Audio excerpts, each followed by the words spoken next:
అయితే గ్రామ పంచాయతీ ఈ ఎలక్షన్‌లోనే ఒక అమ్మాయికైతే అనుకోని ఒక లక్కీ ఛాన్స్ అయితే తగిలింది.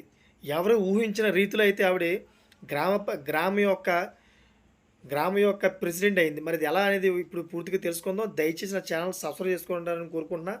అదేవిధంగా ఈ వీడియో మీకు నచ్చినట్లయితే కనుక లైక్ చేసి, కామెంట్ చేసి ఇంకో 10 మందికి షేర్ చేస్తారని కోరుకుంటున్నాను. ఇంకా లేట్ చేయకుండా పూర్తి వివరాలు మనం ఇప్పుడు తెలుసుకుందాం ఫ్రెండ్స్. ఫ్రెండ్స్, తెలంగాణలో రెండో విడత పంచాయతీ ఎన్నికల కౌంటింగ్ జరుగుతుంది. ఆ విషయం మనందరికీ తెలిసిందే.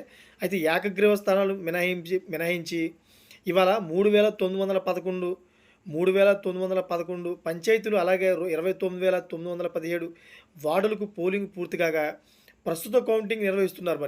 మరి అయితే సర్పంచ్ ఎన్నికల్లో ఒక్కో అభ్యర్థికి సంబంధించిన ఫలితాలు ఒక్కో విధంగా బయటపడుతున్నాయి. మరి తాజాగా మెదక్ మండలం చీపురుదొబ్బ తండ సర్పంచ్గా కేతావత్ సునీత డ్రాలో విజయం సాధించారంట. అది ఎలా అంటే మొత్తం 377 ఓట్లు ఉండగా అందులో 367 ఓట్లు పోలింగ్ అయ్యాయి. సునీత సునీత కాంగ్రెస్, అయితే భీమిలి బీఆర్ఎస్ తరపున పోటీ చేయగా అనూహ్యంగా ఇద్దరికి కూడా సమానంగా ఓట్లు వచ్చాయి. మరి 2 ఓట్లు చెల్లనివిగా కాగా ఒకటి నోటాకు పడింది. అయితే ఇద్దరు అభ్యర్థులకు సమాన ఓట్లు రావడంతో రిటర్నింగ్ అధికారి వెంకటయ్య డ్రా తీశారు. అందులో కాంగ్రెస్ బలపరిచిన మహిళా అభ్యర్థి కేతావత్ సునీత విజయం సాధించారన్నమాట.